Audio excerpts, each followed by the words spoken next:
자, 이제 머리 좀 정리를 좀 해보십시다. 계속 지금 집어넣기만 하니까.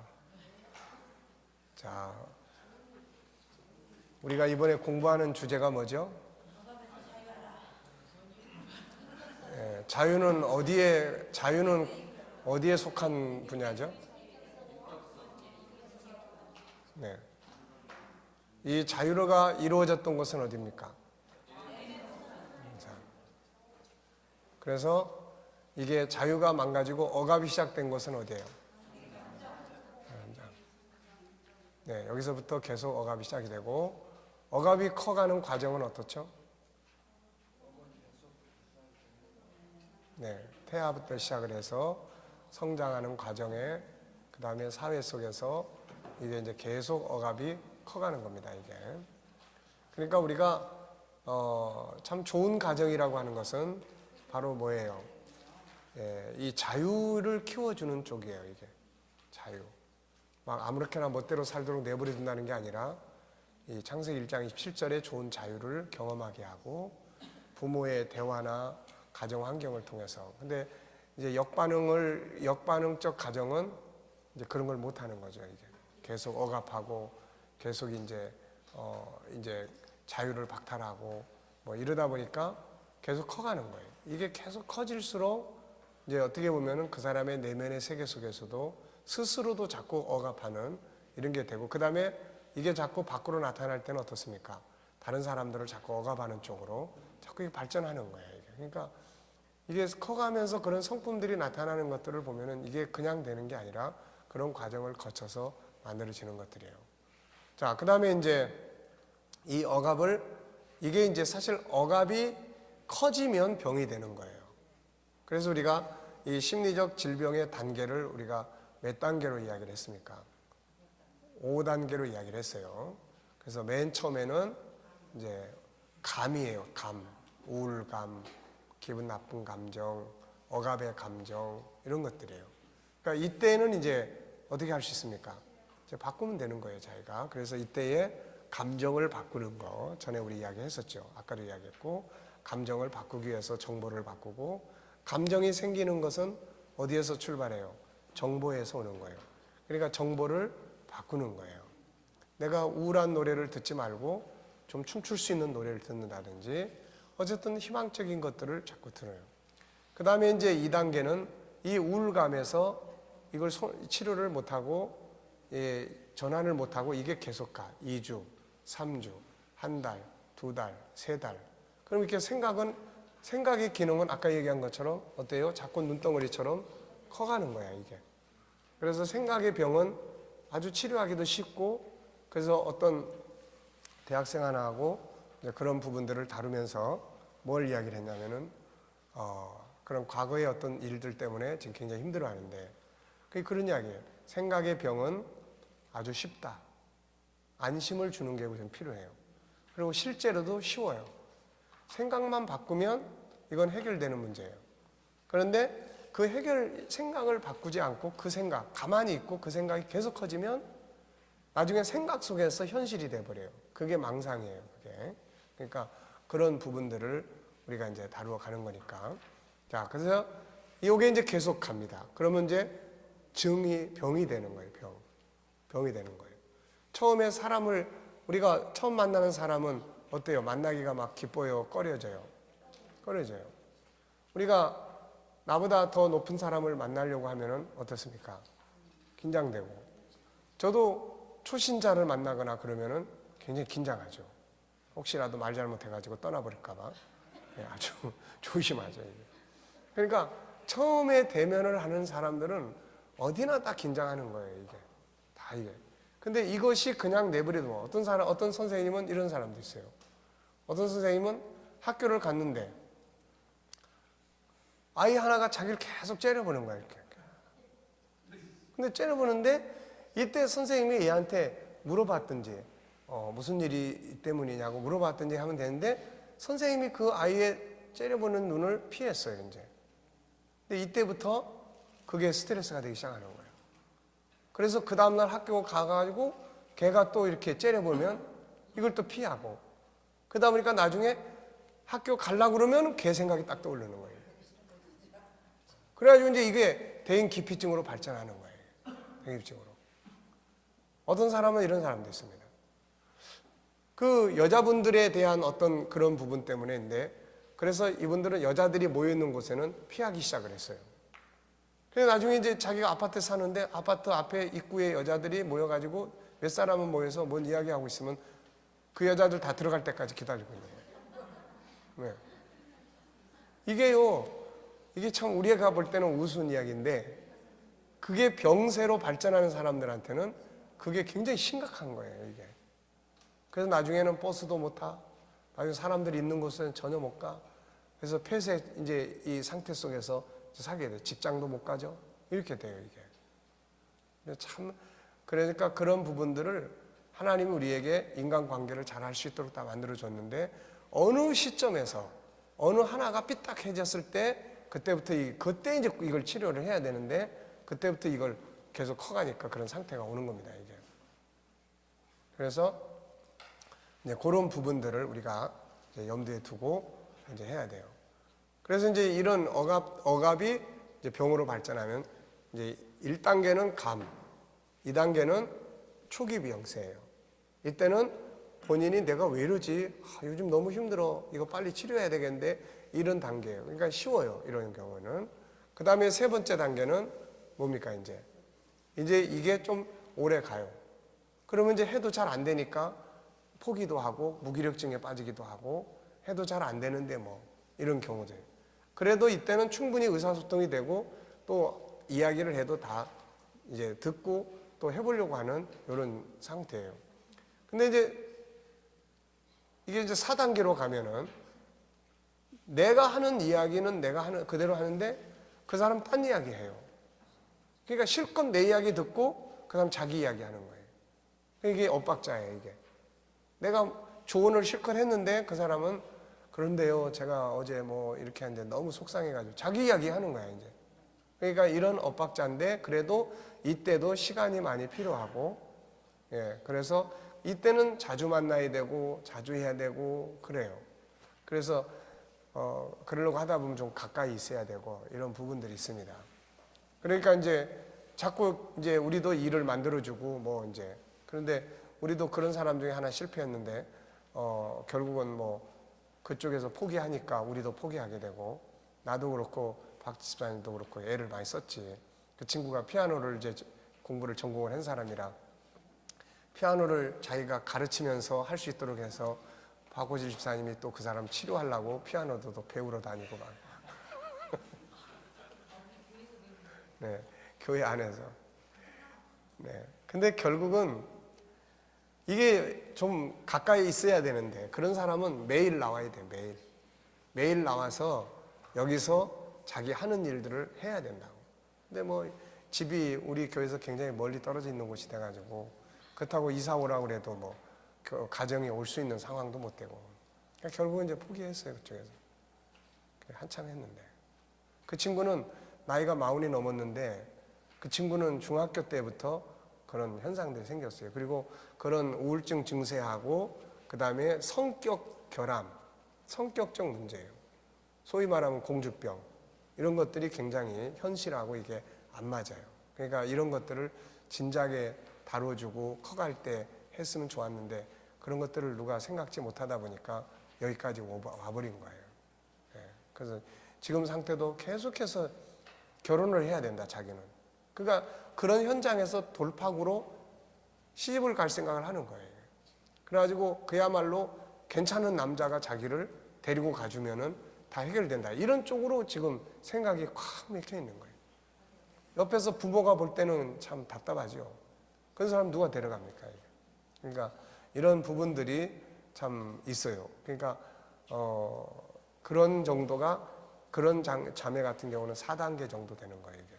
그러니까 실컷 이야기했는데 자기 식대로 행동하고, 싫으면 그만둬버리고, 뭐 이야기를 해줬는데도 자기 싫으면 안 해버리고, 이러면 이제 이게 어려워지는 거예요. 근데 그래도 계속 이제 오래 장기적으로 가까이서 출퇴근시키고 이러면은 어느 단계에 되면은 이제 성품 교제도, 이제 성품도 바꿔 나갈 수 있고, 현실 인식도 시킬 수 있고, 이제 할 수 있거든요, 이게. 근데 이제 그게 안 돼 버리니까. 그런데 이제 저 단계에서 더 오래 가면 이제 병원에 입원시켜야 돼요. 이제 정신, 소위 말하면 정신분열 상태입니다. 그러니까 망상, 정신분열, 자기만의 어떤 생각에 대한 이런 것들이 커져버리고 이러면 이제 안 되는 거예요. 상담 자체가 불가능해져요. 그러니까 이 심리적인 것이 1단계, 2단계. 우리가 보통 그런 감은 항상 가지고 있어요. 자, 지금 여러분들이 느끼는 감은 뭐죠? 피곤한 감. 그러시죠? 피곤한 감. 이제 이런 거는 조금 이따 이제 쉬고 밥 잡수시고 뭐 그러면 이제 다 해결되는 감이야, 이거. 그러니까 그런 1단계에서 처리할 수 있도록. 그래서 교회 와서 예배 드리고 은혜 받고 하는 거는 항상 1단계에서 해결해 나가는 거예요, 이게. 자, 이제 21장은 스스로 자유하게 하라. 네.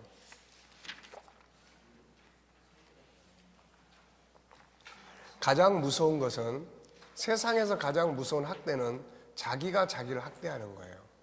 다른 사람의 학대는 이길 수 있는데 자기 학대는 이기기가 힘들어요. 자기를 스스로 학대함으로 고통과 절망이라는 억압에 스스로 갇힙니다. 자기를 학대함으로 오는 고통을 성경은 이렇게 이야기해요. 한번 읽어보시죠.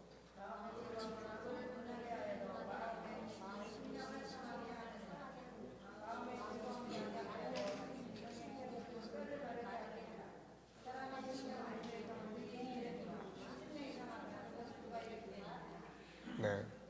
사람의 마음은 병을 이길 수 있어요. 심령이 건강하면. 그런데 심령이 상하면 그걸 누가 일으키겠느냐. 그러니까 세상에서 가장 무서운 것은 자기가 자기를 늘 학대하고 사는 상태입니다. 대부분의 심리 질병을 앓는 사람들은 여기에 걸려 있어요. 여기에. 우선 1차적으로. 또 이게 심리 질병을 급수를 잡고 넓혀가는 거예요. 이게. 세상에서 가장 무서운 것은 자기를 스스로 억압하며 학대하는 것이며 한 번의 잘못된 경험, 언어, 관계, 행동을 진리처럼 받아들여서 계속해서 그 감옥에 갇혀 사는 일이에요. 많은 사람들이 이런 모습으로 소중한 자신의 오늘을 잃어버리고 있다. 여기서 벗어나야 하며 또 벗어날 수 있다. 자기 안에 억압과 학대를 만드는 원인은 무엇인가? 자, 첫째는 언어예요. 언어. 자기를 학대하고 자기 스스로를 억압하는 데 사용되는 1등 공신은 바로 언어예요.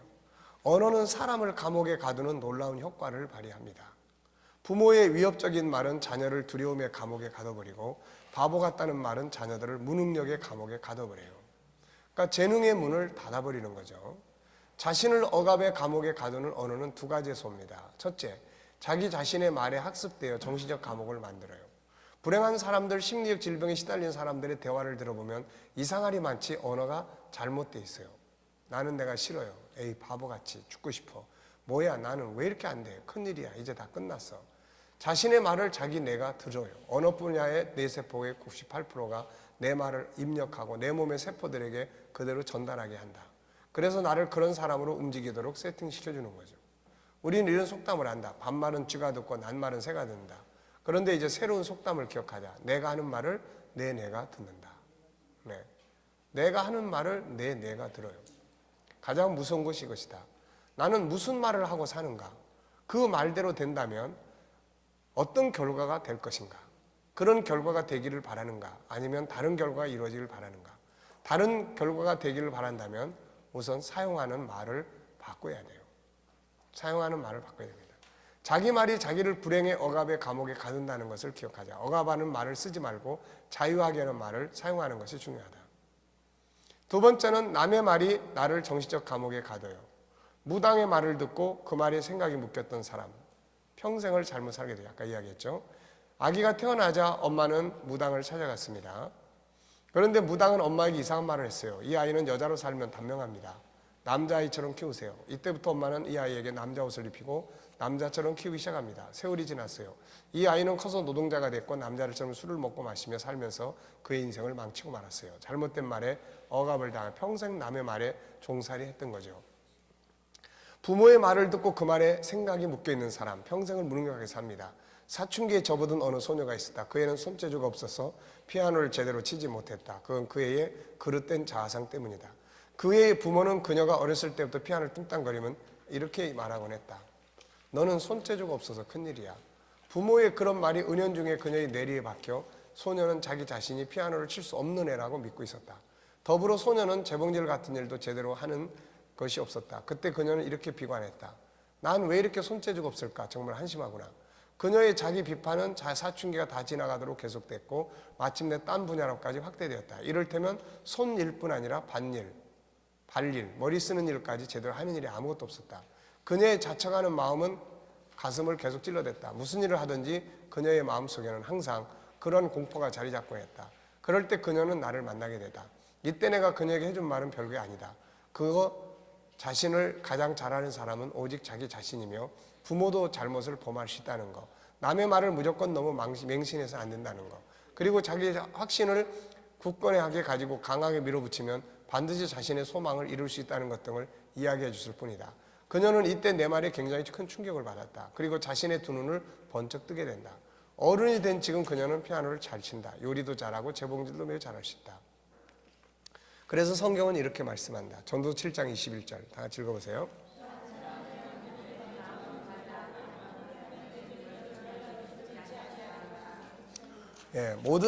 또한 사람들이 하는 모든 말에 내 마음을 두지 마라.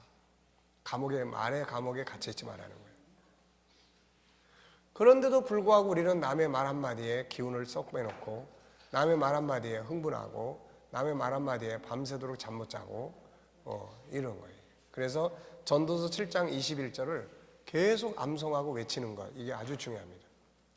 두 번째는 잘못된 경험이에요. 우리는 살아가면서 많은 경험을 하게 된다. 그런데 좋은 경험만 하고 사는 게 아니다.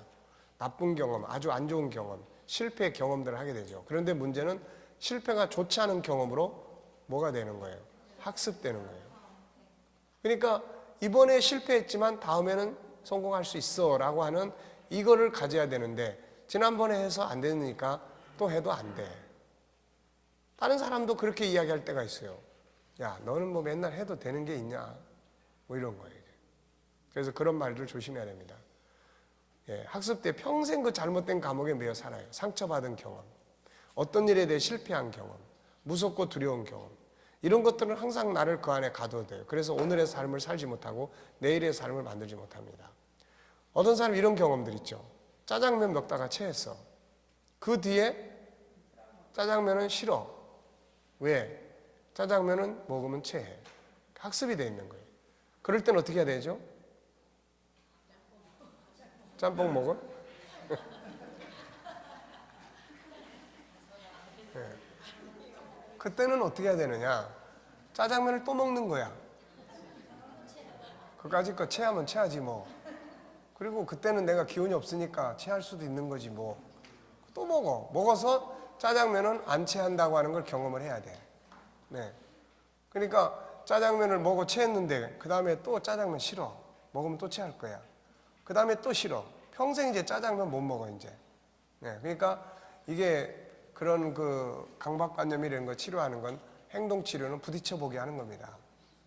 대인기 피싱을 앓는다고 그래가지고 사람들이 있는 곳에 안 가. 그럼 어떻게 치료할 거예요? 그래서 이제 같이 가는 거예요. 어때? 가니까 뭐 이상해? 잡아먹어? 아무렇지도 않잖아. 그 다음에 혼자 가봐. 일부러 과제를 줘요. 가서 사람 많은 곳에 시장 가서 뭐 사와봐요. 뭐 이런 거. 이게 이제 행동 치료고 이런 것들이 이제 부딪혀 보는 거예요. 부딪혀. 물론 그때 이제 부딪혀 보게 할 때 충분한 그런 부분들에 대한 이해, 인지 이런 게 이제 필요해요. 자, 그래서 이제 이런 부분이에요. 또 남자나 여자에게 피해를 당한 여성은 항상 여자한테 피해를 보는 사람은 항상 여자는 사기꾼이야. 이런 거예요. 또 남자한테 피해를 받은 경험이 있는 사람들은 항상 남자는 도둑놈들이야. 뭐 이런 거예요. 항상 이런 것들이 이제 그 안에서 작동을 하는 거예요. 지난번에 그 강남에서 어떤 여자를 죽인 그 젊은이도 역시 여자로부터 무시당했던 것들이 있어서 항상 여자는 나를 무시한다. 이런 것들이 학습이 돼 있어요. 그래서 여자는 안 좋다. 그러니까 여자는 죽여야 된다. 네. 그래서 죽인 거예요. 참 얼마나 이런 것들이 그러니까 항상 치료해야 돼요. 이런 거. 문제가 있으면은 그래서 상담하거나 아니면 셀프 힐링이나 이런 거예요. 우리나라 사람들은 그런 걸 하기를 굉장히 힘들어요. 그리고 그런 것들을 할 수 있는 곳들이 많지 않습니다. 그나마 요즘에 이제 그런 거 상담하려면 다 정신병원에 가야 되는데, 병원에 가서 정신과 가려고 그러는데, 정신과 어때요? 정신과 간다고 그러면 기분이 어떻습니까? 정신과 간다고 그러면 내가 돌았나? 내가 뭐 잘못했나? 그래서 요즘에는 병원에서도 아마 그 표기를 다르게 한다라고 하는 걸 내가 들어봤어요. 지금은 옛날하고 다르게 뭐 정신병세로 한 게 아니라 그래서 어떤 그 표시하는 게 다르더라고요, 이게. 네, 그래서 그런 분야로 지금은 표기를 다르게 이렇게 해줍니다. 아이들도 어때요? 그런 데 가서 뭐 설문지하고 진단하고 그러면은 어떻습니까? 안 좋죠. 그래서 요즘에 이제 바깥에서 심리 뭐 연구소 또 이런 거 많이 생겨요. 그런데 이제 문제는 또 뭐예요? 돈이에요, 돈. 이게 돈이 한두 푼 들어가는 게 아니에요, 이게.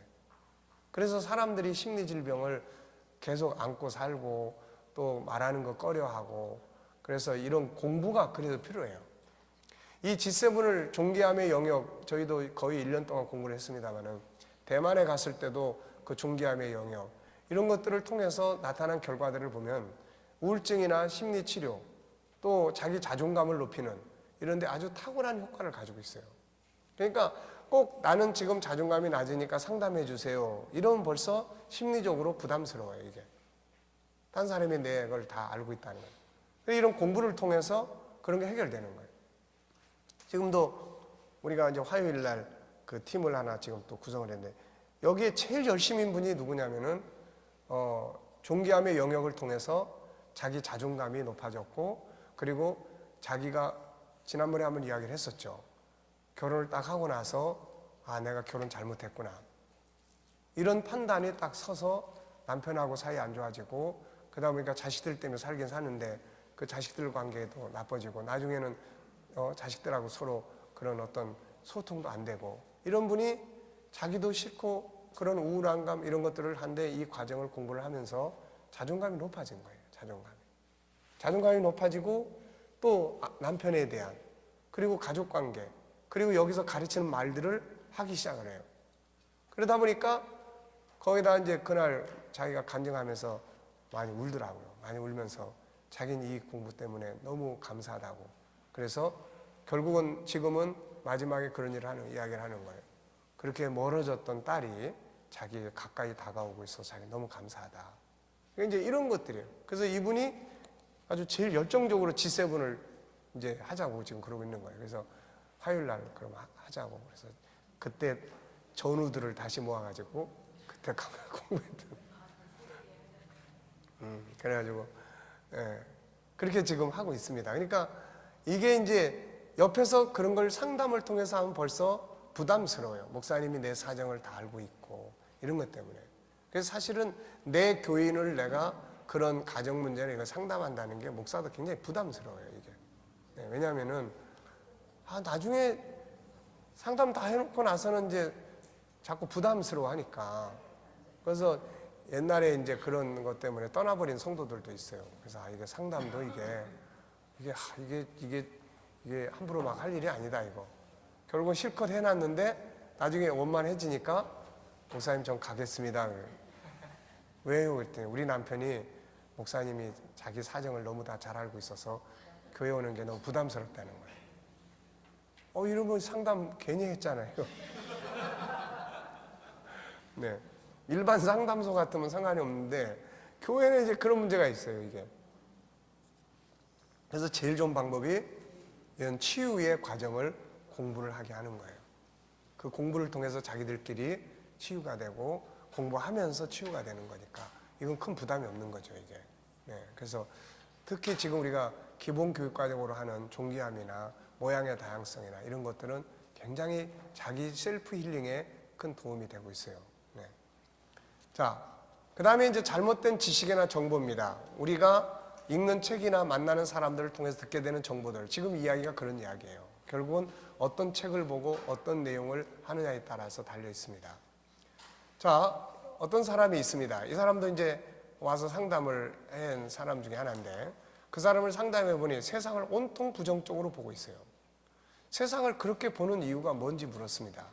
혹시 그런 걸 경험을 해서 세상이 나쁘다는 것을 경험을 해봤느냐 그랬을 때 그렇지 않다고 이야기를 해요. 단지 그렇게 들어왔어요. 친구들이 그렇게 이야기하고 주변에서 그렇게 이야기하고 방송에서 항상 그렇게 이야기하고. 그러니까 지난번에 이야기했지만은 비판적인 방송이나 비판적인 것들은 적당하게 보셔야 돼요.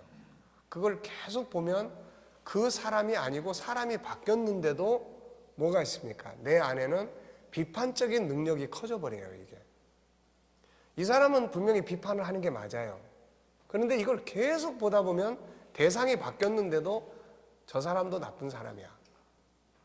단점부터 보게 되는 거예요. 이게. 그러니까 항상 이런 거는 우리가 조심해야 돼요. 애들이고 뭐고 말만 하면 삐딱하게 이야기하는 거. 맨날 만나면 세상이 다 삐딱해. 삐딱하게 이야기하고 삐딱하게 뭐 말하고 그러니까 그걸 그냥 익숙하게 하고 그게 정상적으로 생각하는 거예요. 이게. 그래서 잘못된 정보나 지식 이거 아주 조심해야 됩니다. 내가 경험도 안 해보고. 네. 우리 모두는 이러한 잘못을 저지를 때가 많아요. 보고 듣는 잘못된 정보들은 자신을 어두움과 부정적인 감옥에 가두는 역할을 합니다. 하와에게 찾아와 마귀가 들려준 거짓 정보는 하와 아담을 어둠의 감옥에 가둬버렸어요. 많은 사람들이 자기가 알고 있는 지식과 정보의 고정관념의 감옥에 묶여서 그 틀을 벗어나려고 하지 않습니다. 그러나 분명히 기억하라. 세상에는 내가 생각하고 있거나 내가 알고 있거나 경험한 것보다 그렇지 않은 것이 훨씬 더 많아요. 어제 제가 인터넷 뉴스를 보니까 어떤 사람은 직장에 못 들어가가지고 막 난리인데 이 사람은 바깥에서 다른 업을 하면서 부업처럼 했는데 이게 더 커져가지고 직장을 빨리 그만둘 생각을 하고 있는 거예요. 그래서 옛날에 유행했던 노래가 하나 이런 노래 있었잖아요. 세상은 요지경. 세상은 요지경이에요. 어떤 사람은 들어갈 곳이 없다고 난리인데 어떤 사람은 다른 할 일이 많아가지고 이거 때려치고 나온다고 그러고 있으니 이 과연 우리가 이런 걸 어떻게 해석을 해야 되겠습니까? 이거. 그러니까 그런 사람들의 이야기를 자꾸 들으면 세상에 자신감이 생기는 거예요. 이게. 그런 사람들의 글을 자꾸 읽어보면. 근데 맨날 못 들어가고 뭐 힘들고 막 이런 이야기만 듣다 보면은 들어갈 수 있는 회사도 면접에 벌벌벌 떨다가 떨어져 버려요. 이거. 네. 그러니까 이런 부분들이 이게 잘못된 정보들에 의해서 심리가 형성되는 이런 문제들이에요. 이게. 이런 마음을 가지고 사물을 대할 때 그 사람은 놀라운 세계를 경험하게 되고 그러니까 내가 알고 있는 거 우리가 마음을 열어야 될 이유가 그거고 새로운 방식을 부딪혀 봐야 될 이유가 그거예요. 그러니까 여러분들도 어떤 면에서는 지금 많은 이야기를 듣고 있어요. 그런데 이걸 가서 안 부딪혀 보는 거예요. 공감도 하고 또 다 하지만은 막상 가서 부딪혀 보지를 않아. 그러니까 부딪혀 봐야 지금까지 내가 생각했던 것보다 또 다른 영역이 만들어지는 거예요. 이거 만들어지는 거예요. 제가 토요일 날 애들 리더십 하면서 애들을 완전히 새롭게 이해하는 계기가 됐지 않습니까? 그동안은 옆에서 아무리 요즘 애들은 달라요 해도 무슨 소리야 애들은 다 똑같이 그랬는데 애들 토요일 날 리더십을 하기 위해서 내 나름대로는 아주 멋지게 준비를 잘했어요. 아주 처음이니까 아주 멋지게 잘해야 된다. 영상 그 PPT 거기에 맞는 영화 다 해서 처음에 짠 하고 이제 출발을 딱 했어. 애들하고 중고등부 한 20여 명을 딱 초등학생들하고. 근데 분명히 내가 생각한 계산은 애들이 그 영상을 딱 보고 토론을 할 생각이었는데 애들은 그 영상에 아무 관심이 없는 거예요. 영상 돌아갈 때 눈 감고 자는 놈. 그러니까 지들 수준에 맞는 영상이 아니에요. 이게 내가 교육을 하기 위한 영상이지. 끝난 다음에 자 이거 보고 무슨 생각이 들었어요? 그랬더니 애들이 뭐라고 하냐면 몰라요. 옆에 놈이 몰라요 그러니까 이놈도 또 몰라요 그러는 거예요. 딴 놈도 몰라요 그러는 거예요. 막 화가 나려고 그래 내가. 와 이게 완전히 내가 새로운 세계를 또 보는 거예요. 그런데 또 하나의 세계를 본 게 뭐냐면은 그 애들 그걸 한다고 그랬더니 안 믿는 엄마가 애를 보낸 거예요. 안 믿는 엄마가. 그리고 그날 저녁에 그 애 엄마들끼리 이제 우리가 리더십 부모들끼리 모여서 이제 교육 방향을 다 이야기를 하기 위해서 학부모 회의를 했는데 그 부모가 참석을 했어요. 그래서 그 부모가 참석을 해서 아니 여기는 지금 우리 기독교적인 리더십인데 괜찮겠냐고 그러니까 자기 하면 상관없다는 거예요 이게. 그래서 내가 거기서 또 다른 걸 본 거예요. 가능성을 본 거예요. 아, 중요한 건 이제 준비다. 우리가 이제 준비다 이거. 준비만 잘하면 사람은 올 수 있다. 거기서 희망을 또 본 거예요. 안 부딪혀 보면 되는 것도 못 보고 안 되는 것도 못 보는 거야 이게. 그러니까 어쨌든 정주영 회장이 맨날 그랬다고 그러잖아요. 뭐 어떻고 저떻고 하면은 너 해봤어 그거? 해보지도 않고 뭐가 어떻다고 저렇다고 해. 그러니까 좌우지간에 여러분들이 새로운 뭔가를 구상을 하면요, 일단은 여기서 이야기한 것들은 가서 해보시라고요. 알겠습니까? 저도 해보면 이것들을 해보니까 다양한 것들을 얻는 거예요. 좀 죄송한 이야기지만은 이런 프로그램들이 나이가 많은 층들은 좀 안 좋아하는구나. 처음에는 그냥 장로님들하고 장로님들이 앞장 서셔야 됩니다. 가지고 그냥 다 교육을 시작을 했는데 왜 그러냐면은 나이가 들어갈수록 자기 변화를 싫어해요. 싫어합니다. 그리고 나이가 들어갈수록 놀고 즐기고 교제하고 이런 게 좋지, 교회 오니까 뭐 맨날 공부만 하라고 그러고 이걸 누가 좋아합니까 이걸. 근데 젊은 엄마들은 아기들을 키우고 그러면서 필요한 영역들을 많이 발견하기 시작하는 거예요. 그러니까 이런 걸 해봐야 아는 거예요. 해봐야. 그러면서도 또 나이가 들었어도 자기가 당면한 문제가 있는 사람들, 우울증에 시달리는 사람들. 제가 지난번에 한 가족 이야기 했잖아요. 그 가족 이야기. 그 어머니 권사님, 그리고 딸 집사님, 어머니도 이제 나이가 많고, 그리고 손주 대학생. 한 가족이 다 우울증에 시달리는 거예요. 그러다가 우리 교회를 오게 됐고, 그래서 지금 이번에 이제 두 번째 모양의 다양성 공부하는데 이제 그 어머니는 이제 화요일 날, 이분은 완전 팬이 됐어 이제. 왜? 이걸 통해서 자기가 치유되는 경험들을 너무 많이 했기 때문에. 그리고 그 딸은 이제 오후반에 한 명밖에 안 왔는데 다행히 이제 그 딸이 와줬고, 처음 등록한 분이 이제 또 와줬어요. 나를 불쌍히 여겨가지고. 그래가지고 주일날 오후반이 지금 아주 이쁘게 지금 잘 구성이 되고 있습니다. 그러니까 자기가 어떤 그런 문제 때문에 당면했는데 이걸 해서 체험이 되고 좋아지니까 이 공부는 중요하다. 이러고 이제 하는 거야 이게. 이런 게 희망 아닙니까 이게. 그러니까 부딪혀 보니까 희망이 생기고 안 믿는 세상과 소통할 수 있는 방법이 이거다 이거. 그래서 지금은 이제 예수 처음 믿는 젊은 분들이 등록한 사람들이 있어서 지금 이 사람들을 이 팀으로 묶어야 된다 지금. 그래서 지금 우리 전도사님한테 과제를 줬어요. 하여튼 이분들한테 이 G7을 이걸 이제 공부하는 모임으로 일단 한 반을 우선 만들자. 하기만 하면은 이제 이건 묶이는 거예요. 그리고 공부하면 도움이 되는 거니까 이게. 그러니까 부딪혀 보니까 희망이 있고 있는 거예요. 이게. 그래서 내가 안 해본 것을 해보는 것이 새로운 변화의 시작점이에요. 이게. 그러니까 해보시기 바랍니다. 정할 사람이 없으면은 파출부라도 사요. 돈 주고. 일당을 주고 사시라고. 일주일에 한 번씩 와서 이 공부 좀 같이 좀 하자고. 그래서 와서 딴 거 시키지 말고 파출부 월급 주고 그러면서 이제 한번 해보는 거예요. 그러면은 그 안에 내 노하우가 생깁니다. 이게. 아시겠죠?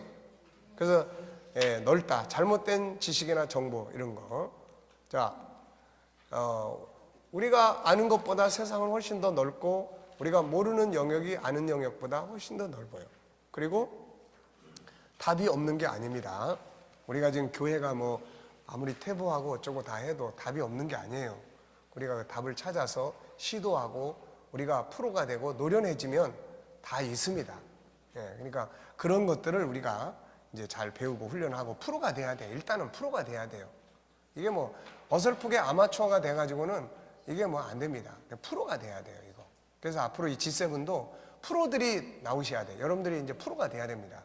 그래서 이거를 뭐 책 보고 기억하고 이게 아니고 이게 다 머릿속에 웬만큼 다 들어가 있어가지고 사람을 대할 때 처음 만나는 사람 누구 뭐 딱 보면은 벌써 이제 이 사람의 뭐 어떤 상태들 이런 거 진단해서 어떤 말부터 어떻게 시작을 해야 될 것인지 이렇게 해서 진행을 하면은 사람은 많이 있습니다. 자, 사람 없는 동네 사는 분들 계세요 여기? 많잖아요. 그래서 앞으로는 자, 이렇게 생각하세요.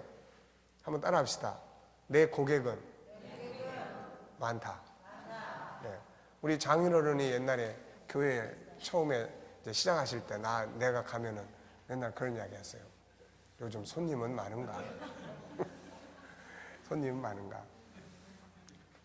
그러니까 고객은 많은 거야. 그렇잖아요. 대상은 많은 겁니다. 뭐 심리 때문에 고통받는 사람도 수도 없어요. 애들 문제 때문에 고민하는 사람도 수도 없습니다. 자식 문제 때문에 그런 거 뭐 수도 없이 많아요. 길거리에 돌아다니는 애들이 다 고민 덩어리를 안고 있고 다. 그러니까 이걸 다룰 수 있는 능력의 프로만 되면 되지 않습니까? 아시겠죠?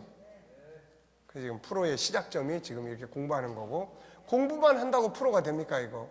공부만 해가지고 프로가 되는 게 아니에요. 이거. 또 자꾸 부딪혀보고 경험하고 또 막 씨름을 해보고 그 속에서 또 다른 어떤 것들을 경험하고 이러면서 프로가 돼가는 거예요. 자, 베드로의 고백은 아주 중요합니다. 누가복음 5장 5절 뭐라고 그랬습니까?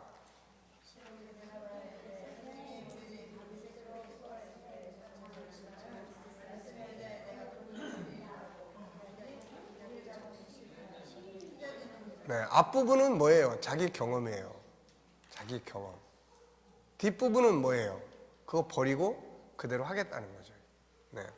자기 경험이 앞서면, 고정관념이 앞장서면은 아무것도 변할 게 한 개도 없어요. 변할 수가 없어요.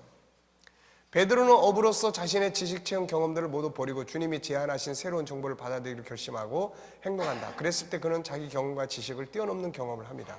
만약 그가 자기 알고 있는 지식, 경험을 바탕으로 주님이 제안한 이 새로운 정보를 거절했다면 그는 기적을 경험하기 고사하고 한 마리도 못 잡은 실패한 어부로서 아픔을 가지고 살았을 것이다. 창세기 19장은 하나님이 소돔성을 심판하는 내용이 나옵니다.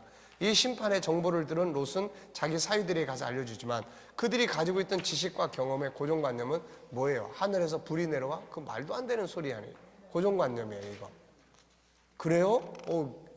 여태까지 그런 일이 없었는데 그래도 하나님 말씀이니까 그럴 수도 있겠네. 이러고 했으면 사는데 이런 문제예요. 결국 소중한 구원의 정보를 농담으로 여기다 멸망하고 말아요. 반면에 노아는 자기 지식과 경험을 뛰어넘는 물심판의 정보를 듣고 받아들이죠. 행동으로 옮깁니다. 한 번도 가보지 않은 길을 가는 거예요. 잘못된 상상력, 이게 또 문제입니다. 생각의 기능은 우리 안에 있는 지식과 경험들의 정보들을 편집해서 새로운 생각을 만드는데 그중 하나가 상상력입니다.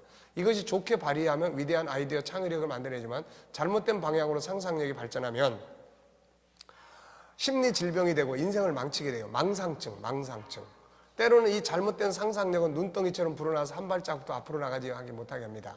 다음의 이야기는 이걸 잘 보여줘요. 미래에 대한 걱정은 온갖 무서운 형태를 띨 수 있다. 일례로 다나는 혈중 알코올 농도가 0.11%로 측정되어 음주운전으로 기소된다. 당분간 면허가 정지되는 불편은 물론이고 음주운전으로 신문에 이름이 나는 공적인 수치심과 당혹감 그리고 체포에 따른 재정적 결과이기까지 모든 것이 다나에게는 매우 큰 스트레스가 되었다. 그녀의 변호사는 전문적 심리 상담을 받아보라고 권유했다. 워낙 똑똑하고 유능하고 매력적인 32살 여성인 다나가 갑자기 자기가 지어낸 참담한 미래에 빠져 살기 시작했기 때문이다. 다나는 법정에서 판사가 자기 면허를 무기한으로 취소하는 장면을 머릿속으로 그렸다. 음주운전 때문에 더 이상 승진하지 못하게 되는 직장 분위기를 상상했다. 술을 끊기로 결정하고 더 이상 파티를 즐기지 못함에 따라 친구들을 잃어버리고 잠재적인 데이트도 모두 끊길 거라고 예상했다. 다나는 비참하고 초라한 미래를 예상하는데 매일매일 상당한 에너지를 쏟느라 현재를 파괴하고 있었다. 일은 엉망이 되어가고 사교 생활은 중단되었고 한때 즐겼던 활동들에서 기쁨을 거의 얻지 못했다. 존스 홉킨스 대학교 데이비드 에이든 교수는 그의 임상 세미나에서 이렇게 지적했다. 한 발은 과거에 빠져있고 또 한 발은 미래에 빠져있다면 결코 오늘을 살 수 없을 겁니다. 그러니까 이건 다 지금 쓸데없는 상상이에요. 이거 상상 속에서 집도 짓고 상상 속에서 집도 파괴하고 나 그러지 않습니까? 그러니까 아직 다가오지도 않은 일을 상상의 세계 속에서 계속 펼쳐가는 거예요. 이거. 그게 현재를 무너뜨려서 진짜 그렇게 돼버리는 거예요. 자, 실패적 환경. 예수님 이런 말씀을 했습니다. 그러므로 내일 일을 위하여 염려하지 말라. 내일 일은 내일이 염려할 것이고 한날의 괴로움은 그날로 족하다. 과거나 미래의 상상력이 오늘의 삶에 활력소와 희망을 준다면 좋은 것이지만 그렇지 않고 과거와 미래의 생각이 오늘의 삶을 망가뜨리고 있다면 빨리 그 속에서 빠져나와야 된다. 바울 사도가 고린도서 5장 17절에서 뭐라고 그럽니까? 그리스도 안에 있으면 새로운 피조물이라 이전 것은 지나갔으니 보라 새 것이 되었도다. 과거에 어떤 아픔과 상처가 있어도 그건 그때 일이다라고 생각하고 새로운 자기의 정체성을 만들어 간다면 과거는 인생의 좋은 경험으로 작용한다.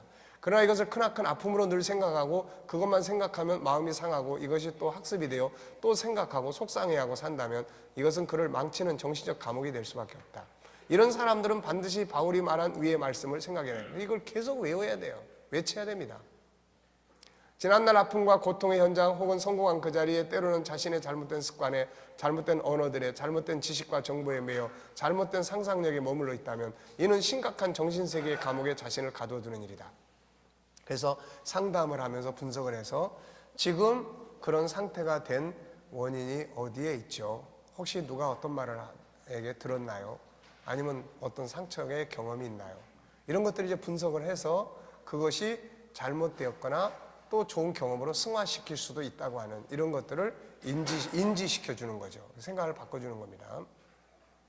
여기서 뛰쳐나와야 한다. 그렇지 않으면 그 사람은 그 자리에서 평생 한숨과 원망, 후회만 하다 끝나버립니다. 예수님이 세상에 오셔서 우리에게 가장 주신 선물은 자유예요. 자기를 자유하기 위해서 필요한 게 뭡니까? 첫째는 또 뭘 이야기했어요? 자기 정체성, 확인, 자존감을 높여야 돼요. 복음의 정체성은 우리 G7에서의 가장 중요한 것은 자존감이에요. 이 공부를 하는 사람들이 공통적으로 다 같이 이야기하는 건 자존감이 많이 높아졌다는 이야기예요. 생각을 바꿉니다. 언어를 바꾸는 거예요. 환경에 변화를 주는 거예요. 영성을 강화시켜 가는 겁니다. 자기 존중감 높이기. 가장 중요한 것이 이것이에요. 자신을 스스로 학대하는 감옥에 갇히는 이유는 자존감이 낮아져 있기 때문이에요. 그래서 자기 학대의 감옥에서 자유하기 위해서는 가장 먼저 자기 자존감을 높여야 됩니다. 이걸 위해서는 자신이 존귀한 존재라는 자기 정체성을 바로 알고 그것을 매일매일 외치면 됩니다. 자기를 존중히 여기는 방법은 본 프로그램 존귀함의 영역 9장에서 11장. 이거는 처음에 나온 책입니다. 여기서 자기 존중함을 높이기 위해 다음에 14가지 방법을 가르치고 있다. 자, 그래서 이거는 꼭 외우시라고 이야기했습니다. 이건 반드시 다 외우셔야 돼요. 이게 나의 자존감뿐만 아니라 이런 사람들을 치유하는 도구예요. 매일매일 프로그램 짜서 매일 아침마다 이렇게 해보십시오. 자, 매일 아침에 이렇게 해보세요. 오늘은 이렇게 해보시기 바랍니다. 이런 것들을 이제 하는 거예요, 이게. 그래서 자신의 존귀함의 인정, 인사, 언어 사용, 가치 만들기, 이해하기, 용납하기, 희망 갖고, 그 다음에 약점이 강점이 될 수 있고, 사랑의 고백을 하고. 자, 어떤 사람이 이제 우리 젊은 마다로 이야기를 하다 보니까 어떤 사람이 이런 이야기해요. 단점이 뭐세요? 그랬더니 본인은 다른 사람의 말에 너무 귀를 많이 기울입니다. 그래서 제가 그랬어요. 그 속에는 또 다른 장점이 있어요. 그건 뭐냐?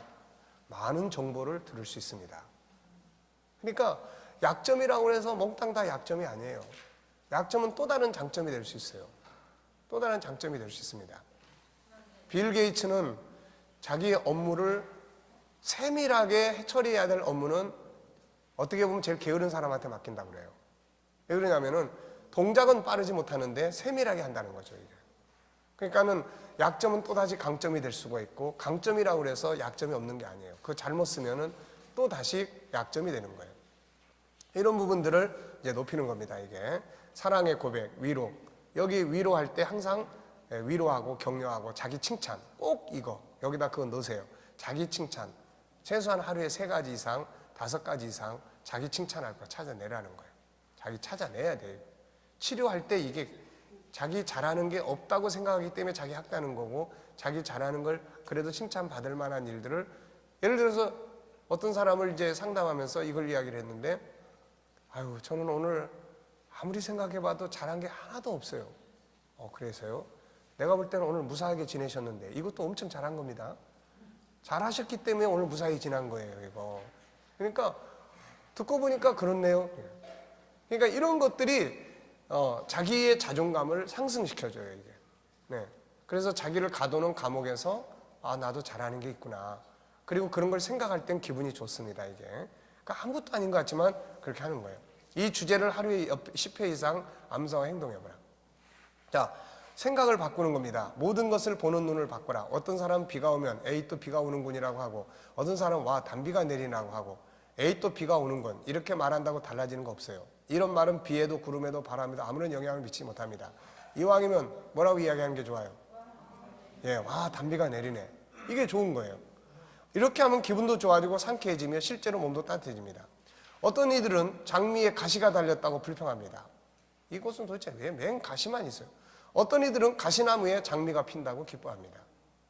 그러니까 어떤 말을 쓰고 어떤 관점에서 보느냐에 따라서 이게 좋은 것도 되는 거예요. 이게. 자, 아가서에도 그런 내용이 나오잖아요. 술람미 여인이 뭐라고 이야기합니까?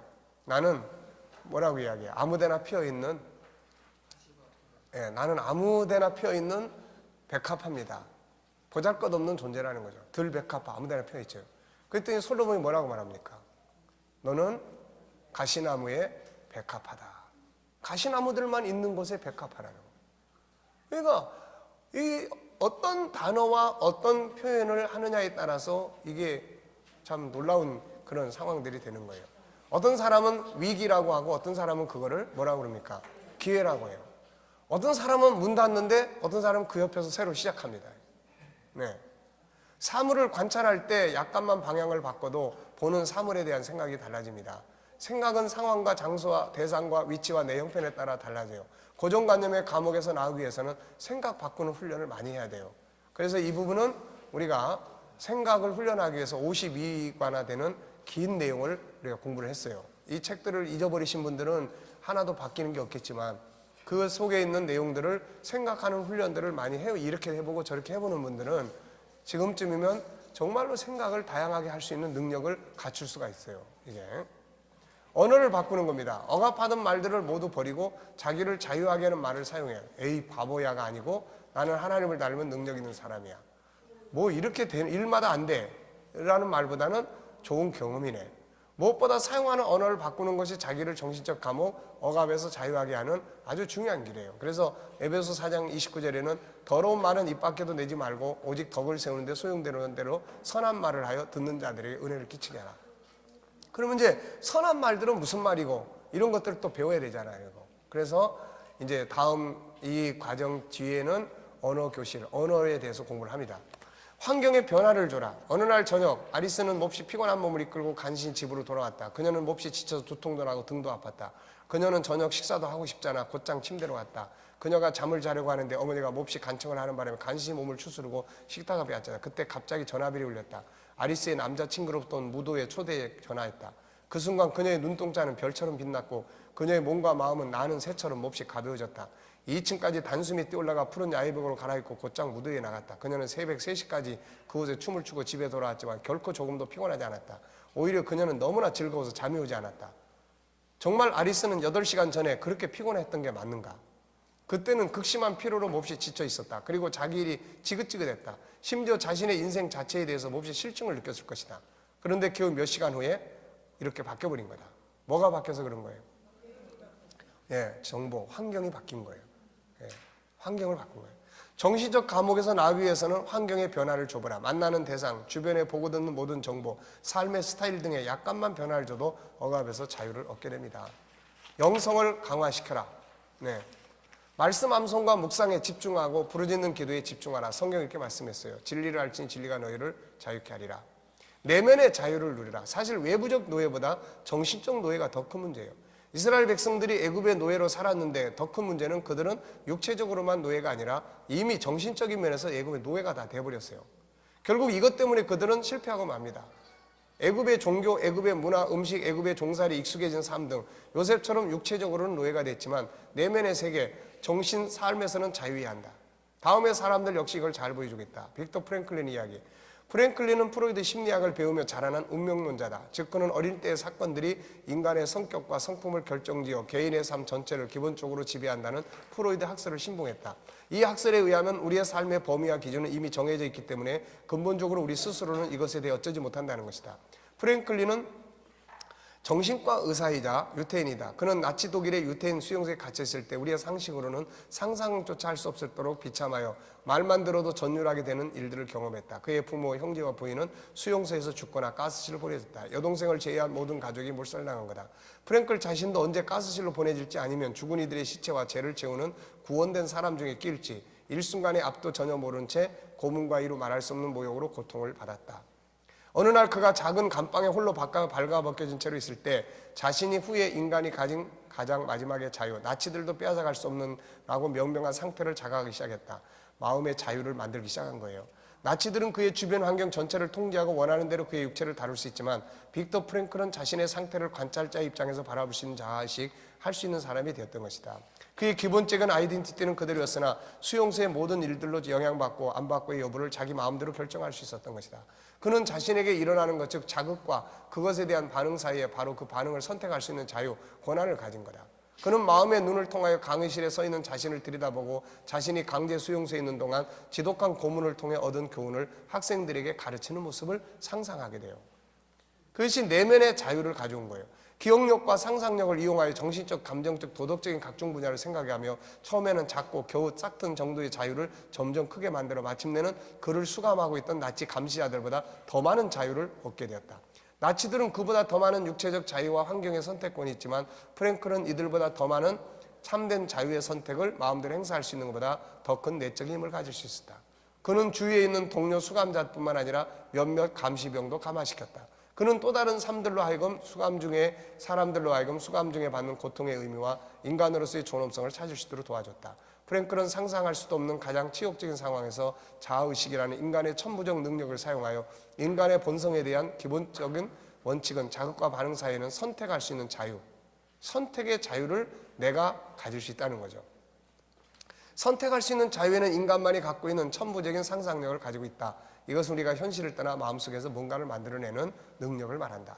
그러니까 현실은 어렵지만 내면의 세계 속에서 자유를 상상하고 그렇게 할 수 있다는 거죠. 밑에 내용은 읽어보시면 도움이 될 겁니다. 자, 뒤에서 밥을 다 준비해놓고 기다리시기 때문에 나머지는 다 읽어보시고 5번, 이 5번은 이따가 식사하고 나서 조금 설명을 좀 하도록 하겠습니다. 자, 수고들 하셨습니다. 식사 맛있게 하시고 7시에 모이도록 하겠습니다. 감사합니다. 네.